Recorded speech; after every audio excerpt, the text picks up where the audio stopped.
कभी कभी वन के फूलों में वह सुगंधित और रंग रूप मिल जाता है जो सजी हुई वाटिकाओं को कभी प्राप्त नहीं हो सकता।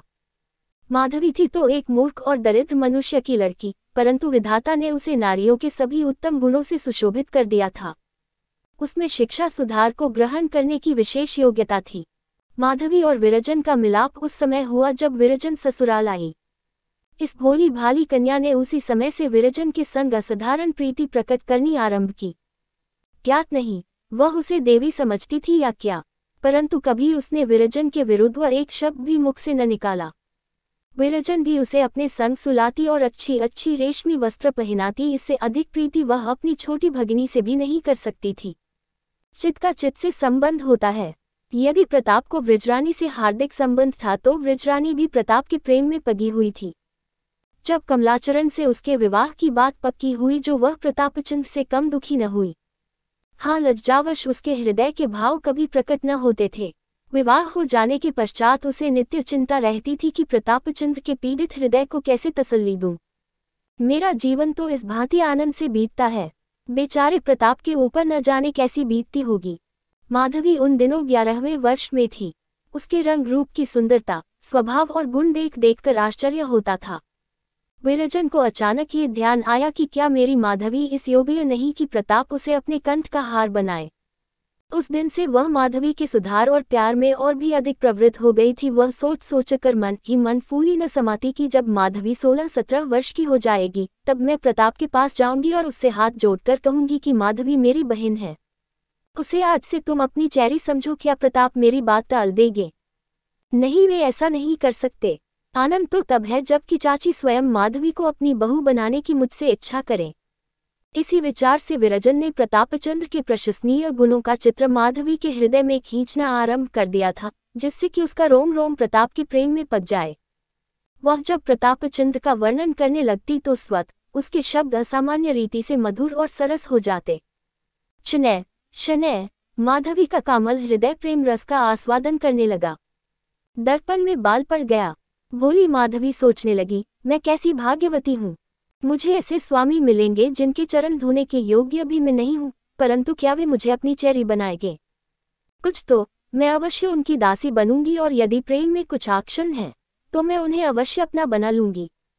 परंतु उस बेचारी को क्या मालूम था कि ये आशाएं शोक बनकर नेत्रों के मार्ग से बह जाएगी।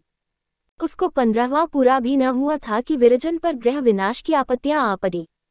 उस आंधी के झोंके ने माधवी की इस कल्पित पुष्प वाटिका का सत्यानाश कर दिया। इसी बीच में प्रतापचंद्र के लोप होने का समाचार मिला। आंधी ने जो कुछ अवशिष्ट रखा था वह भी इस अग्नि ने जलाकर भस्म कर दिया। परंतु मानस कोई वस्तु है तो माधवी प्रतापचंद्र की स्त्री बन चुकी थी। उसने अपना तन और मन उन्हें समर्पण कर दिया। प्रताप को ज्ञान नहीं, परंतु उन्हें ऐसी अमूल्य वस्तु मिली जिसके बराबर संसार में कोई वस्तु नहीं तुल सकती। माधवी ने केवल एक बार प्रताप को देखा था और केवल एक ही बार उनके अमृत वचन सुने थे, पर इसने उस चित्र को और भी उज्जवल कर दिया था जो उसके हृदय पर पहले ही विरजन ने खींच रखा था। प्रताप को पता नहीं था, पर माधवी उसकी प्रेमाग्नि में दिन प्रतिदिन घुलती जाती है। उस दिन से कोई ऐसा व्रत नहीं था जो माधवी न रखती हो, कोई ऐसा देवता नहीं था जिसकी वह पूजा न करती हो, और वह सब इसलिए कि ईश्वर प्रताप को जहाँ कहीं वे हों कुशल से रखें। इन प्रेम कल्पनाओं ने उस बालिका को और अधिक दृढ़, सुशील और कोमल बना दिया। शायद उसके चित्त ने ये निर्णय कर लिया था कि मेरा विवाह प्रतापचंद्र से हो चुका। विरजन उसकी यह दशा देखती और रोती कि यह आग मेरी ही लगाई हुई है। यह नवकुसुम किसके कंठ का हार बनेगा, ये किसकी होकर रहेगी। हाय रे, जिस चीज को मैंने इतने परिश्रम से अंकुरित किया और मधुक्षीर से सींचा, उसका फूल इस प्रकार शाखा पर ही कुम्हलाया जाता है। विरजन तो भला कविता करने में उलझी रहती, किंतु माधवी को ये संतोष भी न था। उसके प्रेमी और साथ ही उसके प्रियतम का ध्यान मात्र था, उस प्रियतम का जो उसके लिए सर्वथा अपरिचित था। पर प्रताप के चले जाने के कई मास पीछे एक दिन माधवी ने स्वप्न देखा कि वे सत्यासी हो गए हैं। आज माधवी का अपार प्रेम प्रकट हुआ है। आकाशवाणी सी हो गई कि प्रताप ने अवश्य संन्यास ले लिया। आज से वह भी तपस्विनी बन गई। उसने सुख और विलास की लालसा हृदय से निकाल दी। जब कभी बैठे बैठे माधवी का जी बहुत आकुल होता तो वह प्रतापचंद्र के घर चली जाती। वहां उसके चित्त की थोड़ी देर के लिए शांति मिल जाती थी। परंतु जब अंत में विरजन के पवित्र और आदर्शो जीवन ने ये गांठ खोल दी, वे गंगा यमुना की भांति परस्पर गले मिल गई, तो माधवी का आवागमन भी बढ़ गया। सुवामा के पास दिन दिन भर बैठी रह जाती। इस भवन की एक एक अंगुल पृथ्वी प्रताप का स्मारक थी। इसी आंगन में प्रताप ने काठ के घोड़े दौड़ाए और इसी कुंड में कागज की नावें चलाई थी। नौकरी तो स्यातकाल के भंवर में पटकर डूब गई, परंतु घोड़ा अब भी विद्यमान थी। माधवी ने उसकी जर्जरित अस्थितियों में प्राण डाल दिया और उसे वाटिका में कुंड के किनारे एक पाटल वृक्ष की छाया में बांध दिया। यही भवन प्रतापचंद्र का शयनागार था। माधवी अब उसे अपने देवता का मंदिर समझती है। इस पलंग ने पंताप को बहुत दिनों तक अपने अंक में थपक थपक कर सुलाया था। माधवी अब उसे पुष्पों से सुसज्जित करती है। माधवी ने इस कमरे को ऐसा सुसज्जित कर दिया जैसे वह कभी न था। चित्रों के मुख पर से धूल का यवनिका उठ गई। लैंप का भाग्य पुनः चमक उठा। माधवी की इस उन्नत प्रेम भक्ति से सुवामा का दुख भी दूर हो गया। चिरकाल से उसके मुख पर प्रतापचंद्र का नाम अभी न आया था। विरजन से मेल मिलाप हो गया, परंतु दोनों स्त्रियों में कभी प्रतापचंद्र की चर्चा भी न होती थी। विरजन लज्जा की संकुचित थी और सुवामा क्रोध से, किंतु माधवी के प्रेमानल से पत्थर भी पिघल गया। अब वह प्रेम विह्वल होकर प्रताप के बालपन की बातें पूछने लगती तो सुवामा से न रहा जाता।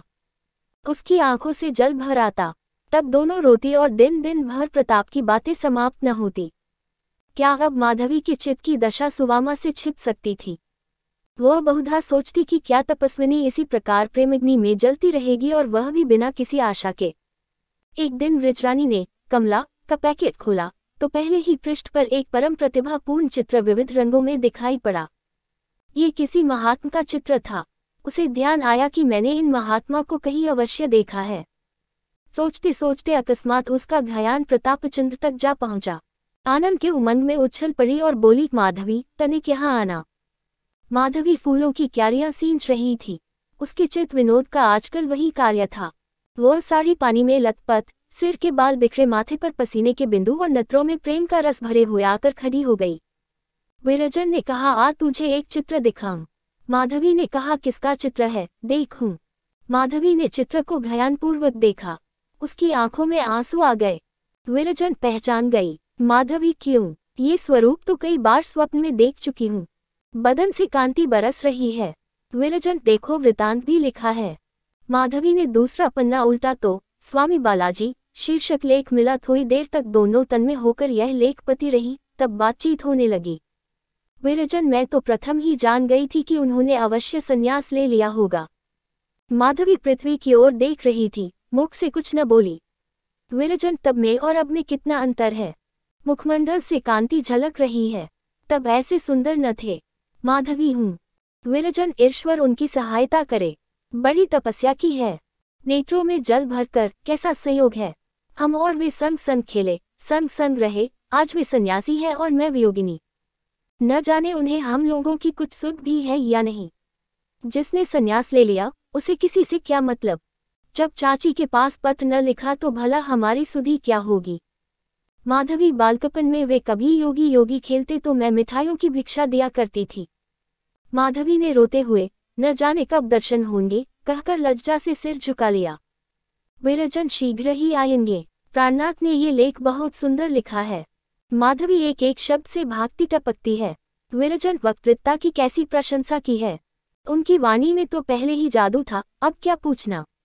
प्राणनाथ के चित्त पर जिसकी वाणी का ऐसा प्रभाव हुआ, वह समस्त पृथ्वी पर अपना जादू फैला सकता है। माधवी, चलो चाची के यहाँ चलें। विरजन, हाँ, उनको तो ध्यान ही नहीं रहा, देखे क्या कहती है। प्रसन्न तो क्या होगी। माधवी, उनको तो अभिलाषा ही यह थी, प्रसन्न क्यों न होगी। उनकी तो अभिलाषा ही यह थी, प्रसन्न क्यों न होंगी। विरजन, चल। माता ऐसा समाचार सुनकर कभी प्रसन्न नहीं हो सकती। दोनों स्त्रियां घर से बाहर निकली। विरजन का मुखकमल मुरझाया हुआ था, पर माधवी का अंग अंग हर्ष सिला जाता था। कोई उससे पूछे, तेरे चरण अब पृथ्वी पर क्यों नहीं पहले। तेरे पीले बदन पर क्यों प्रसन्नता की लाली झलक रही है। तुझे कौन सी संपत्ति मिल गई। तू अब शोकान्वित और उदास क्यों न दिखाई पड़ती। तुझे अपने प्रियतम से मिलने की अब कोई आशा नहीं। तुझ पर प्रेम की दृष्टि कभी नहीं पहुंची, फिर तू क्यों फूली नहीं समाती। इसका उत्तर माधवी देगी, कुछ नहीं। वह सिर झुका लेगी, उसकी आंखें नीचे झुक जाएंगी, जैसे दलिया फूलों के भार से झुक जाती है। कदाचित उनसे कुछ अश्रुबिंदु भी टपक पड़े, किंतु उसकी जिह्वा से एक शब्द भी न निकलेगा। माधवी प्रेम के मद से मतवाली है, उसका हृदय प्रेम से उन्मत्त है। उसका प्रेम हाथ का सौदा नहीं, उसका प्रेम किसी वस्तु का भूखा से नहीं है। वो प्रेम के बदले प्रेम नहीं चाहती। उसे अभिमान है कि ऐसे पवित्रता पुरुष की मूर्ति मेरे हृदय में प्रकाशमान है। यह अभिमान उसकी उन्मत्ता का कारण है, उसके प्रेम का पुरस्कार है। दूसरे मास में व्रजरानी ने बालाजी के स्वागत में एक प्रभावशाली कविता लिखी। यह एक विलक्षण रचना थी। जब वह मुद्रित हुई तो विद्या जगत विरजन की काव्य प्रतिभा से परिचित होते हुए भी चमत्कृत हो गया। वह कल्पना रूपी पक्षी, जो काव्य गगन में वायुमंडल से भी आगे निकल जाता था, अब की तारा बनकर चमका। एक एक शब्द आकाशवाणी की ज्योति से प्रकाशित था। जिन लोगों ने ये कविता पढ़ी वे बालाजी के भक्त हो गए। कवि वह संपेरा है जिसकी पिटारी में सौकों के स्थान में हृदय बंद होते हैं।